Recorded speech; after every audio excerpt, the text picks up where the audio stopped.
नमस्कार, मैं श्रेया और आप देख रहे हैं डिजिटल इंडिया न्यूज। और अब बढ़ते हैं खबरों की ओर। रमजान में सहरी और इफ्तार के समय ने न हो बिजली कटौती। जम्मू कश्मीर के मुख्यमंत्री उमर अब्दुल्ला ने बिजली विभाग को यह सुनिश्चित करने का निर्देश दिया है कि रमजान के महीने में सहरी और इफ्तार के समय बिजली कटौती न हो। मुख्यमंत्री ने कहा, चूंकि कल से रमजान का पवित्र महीना शुरू हो रहा, इसलिए लोगों को पूरी उम्मीद है कि सरकार सभी आवश्यक कदम उठाएगी ताकि इस पवित्र महीने के दौरान उन्हें किसी भी कठिनाई का सामना न करना पड़े। मणिपुर पर हाई लेवल मीटिंग में अमित शाह। केंद्रीय गृह मंत्री अमित शाह ने मणिपुर को लेकर शनिवार को सुरक्षा बलों को अहम निर्देश दिया। उन्होंने कहा, वे 8 मार्च से राज्य में सभी सड़कों पर लोगों की बेरोक टोक आवाजाही सुनिश्चित करें। गृह मंत्री ने मणिपुर की सुरक्षा स्थिति की समीक्षा के लिए आयोजित बैठक की अध्यक्षता करते हुए यह बयान दिया। उन्होंने कहा कि सड़कों पर अवरोध पैदा करने वालों के खिलाफ सख्त कार्रवाई की जानी चाहिए। पूर्वोत्तर राज्य में राष्ट्रपति शासन लागू होने के बाद यह इस प्रकार की पहली बैठक है।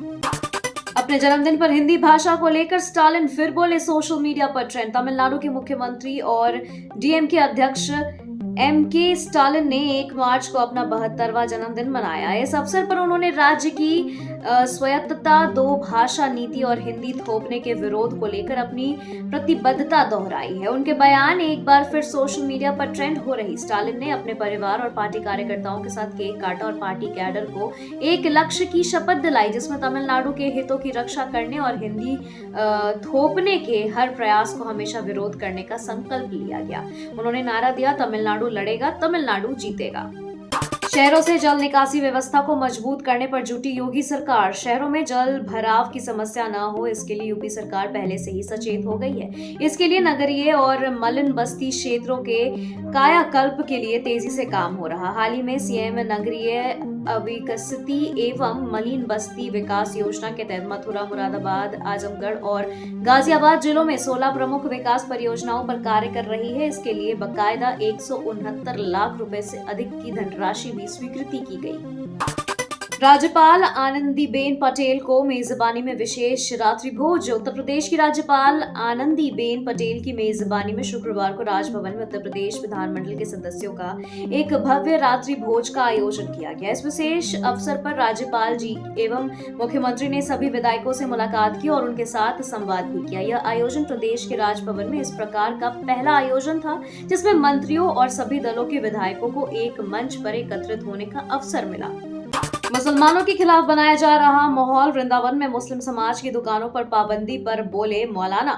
ऑल इंडिया मुस्लिम जमात के राष्ट्रीय अध्यक्ष मौलाना शाहिबुद्दीन रिजवी ने मथुरा के वृंदावन में होली पर लगने वाले मेले में मुस्लिम समाज के आने और मेले में दुकानें लगाने पर पाबंदी लगाने और गैर संवैधानिक बताया है। मौलाना ने कहा कि मुसलमानों पर महाकुंभ में अखाड़ा परिषद ने पाबंदी लगाई थी और अब वृंदावन के मेले में इस तरह की घोषणा होने से देश में हिंदू मुस्लिम एकता पर सवालिया निशान है। इस तरह के फैसले देश को आर्थिक और सामाजिक रूप से कमजोर करते हैं। 1 अप्रैल से 15 साल पुरानी गाड़ियों को नहीं मिलेगा पेट्रोल डीजल। दिल्ली के पर्यावरण मंत्री मजिंदर सिंह सिरसा ने प्रदूषण की रोकथाम के लिए बड़ा फैसला लिया। इस फैसले के मुताबिक 1 अप्रैल से दिल्ली में 15 साल पुरानी गाड़ियों को पेट्रोल डीजल मिलना बंद हो जाएगा। दरअसल दिल्ली के प्रदूषण को लेकर सिरसा ने अधिकारियों के साथ एक मैराथन मीटिंग की थी। इस मीटिंग में प्रदूषण को लेकर विस्तार से चर्चा हुई और कई फैसले लिए गए। सिरसा ने बैठक के बाद कहा कि प्रदूषण बढ़ाने वाली 15 साल पुरानी गाड़ियों को दिल्ली के किसी भी पेट्रोल पंप पर पेट्रोल या डीजल नहीं मिलेगा। कोरोना टीकाकरण के लिए केंद्र से मिले पैसे को भी केजरीवाल सरकार ने अटकाया। कैग नियंत्रक एवं महालेखा परीक्षक की रिपोर्ट ने दिल्ली सरकार में स्वास्थ्य व्यवस्था की कलाई खोल दी है। पूर्ववर्ती आम आदमी पार्टी की सरकार के दौरान दिल्ली में अस्पतालों में कर्मचारियों की कमी, ऑपरेशन थिएटर बंद होने और दवाओं की किल्लत का खुलासा किया गया। मुख्यमंत्री रेखा गुप्ता की ओर से शुक्रवार को विधानसभा के पटल पर रखी गई रिपोर्ट में कोरोना काल में भी कुप्रबंधन का जिक्र किया गया।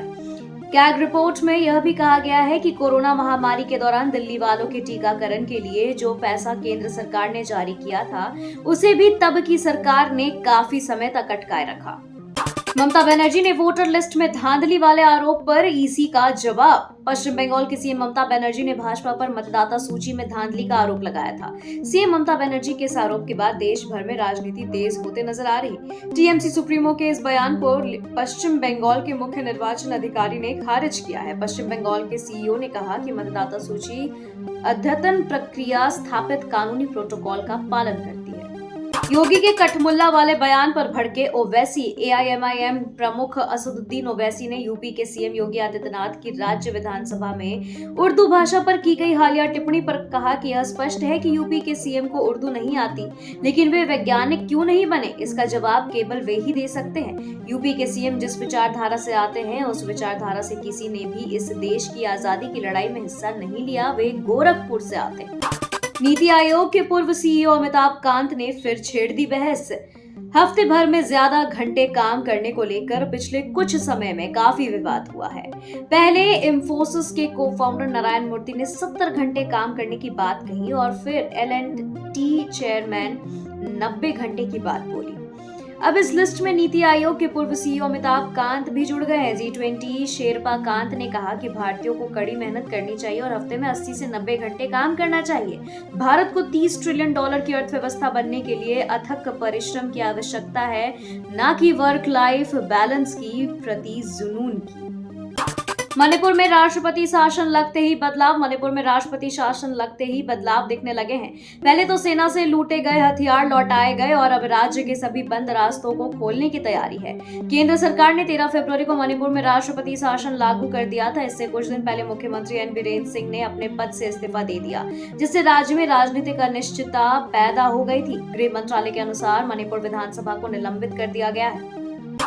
दिल्ली में 8 मार्च को लागू हो सकती है 2500 रुपए वाली महिला सम्मान योजना। दिल्ली सरकार अंतर्राष्ट्रीय महिला दिवस पर दिल्ली की महिलाओं को बड़ा तोहफा दे सकती है। भाजपा ने विधानसभा चुनाव के दौरान महिला सम्मान योजना के तहत हर महिला को 2500 रुपए देने का वादा किया है। माना जा रहा है कि चुनाव जीतने के बाद अब दिल्ली सरकार अपनी इसी वादे को 8 मार्च को पूरा कर सकती है।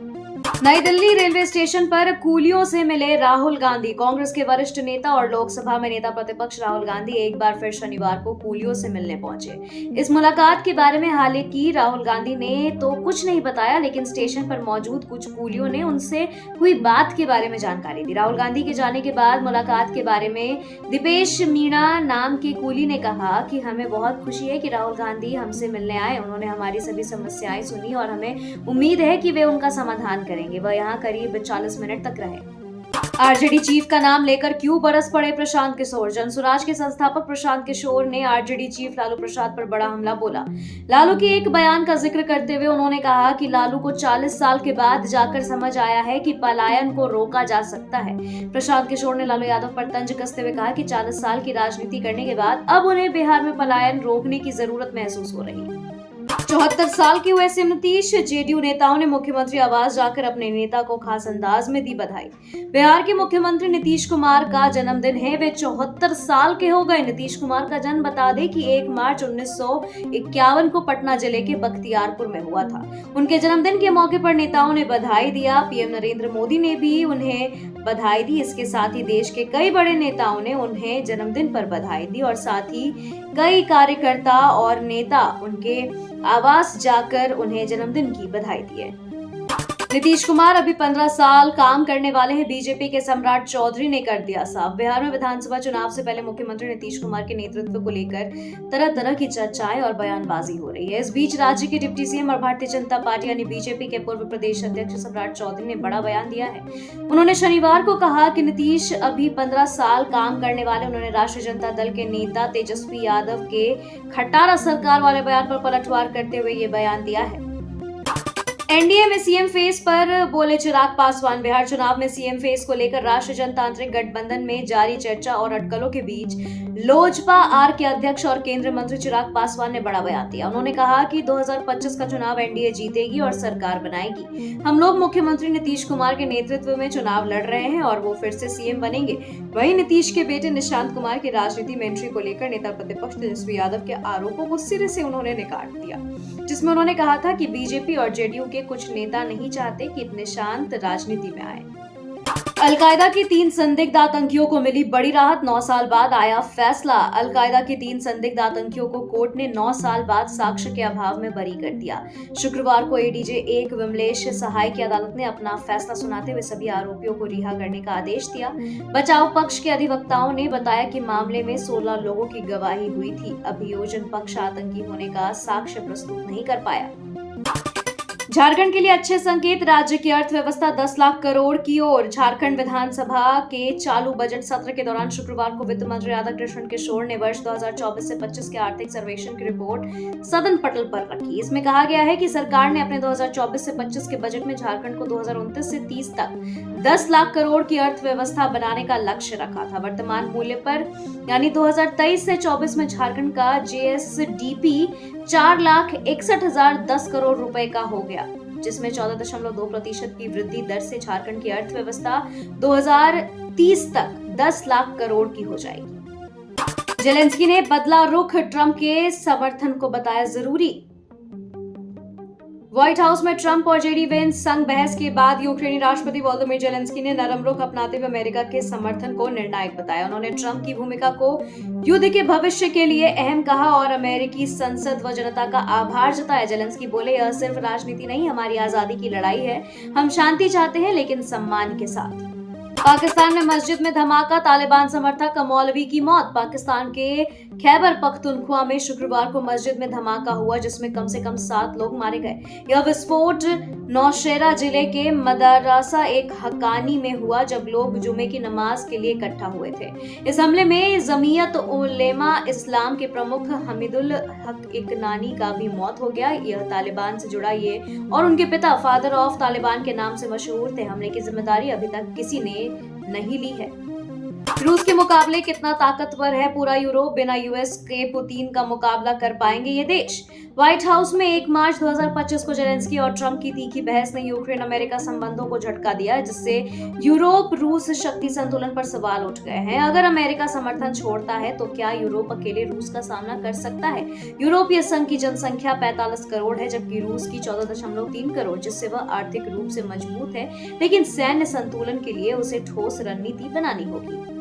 चीन में बड़ा हादसा, शिप और नाव की टक्कर में 11 लोगों की मौत, 5 लापता। चीन के हुनान प्रांत में युआनशुई नदी में तेल रिसाव साफ करने वाले पोत के एक छोटे नौका को टक्कर मार दी है, जिससे 11 लोगों की मौत हो गई और 5 लोग लापता है। यह हादसा मंगलवार सुबह हुआ, जिसमें 19 लोग नदी में गिर गए, लेकिन 3 को बचा लिया गया। दुर्घटना 60 मीटर गहरी और 500 मीटर चौड़ी नदी में हुई है। बचाव अभियान फिलहाल जारी है। सरकारी कर्मचारियों पर फिर एक्शन के मूड में ट्रंप, ईमेल भेजकर उपलब्धियां बताने को कहा। संघीय कर्मचारियों को एक और ईमेल भेजा गया है, जिसमें हाल ही के उपलब्धियां गिनाने का निर्देश दिया गया।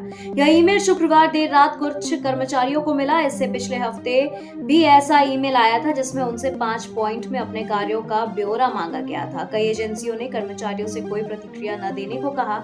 यह ईमेल कार्मिक प्रबंधन कार्यालय की बजाय व्यक्तिगत एजेंसियों से आना था। खबरों के सिलसिलों में फिलहाल इतना ही। बने रहे डिजिटल इंडिया न्यूज के साथ। नमस्कार।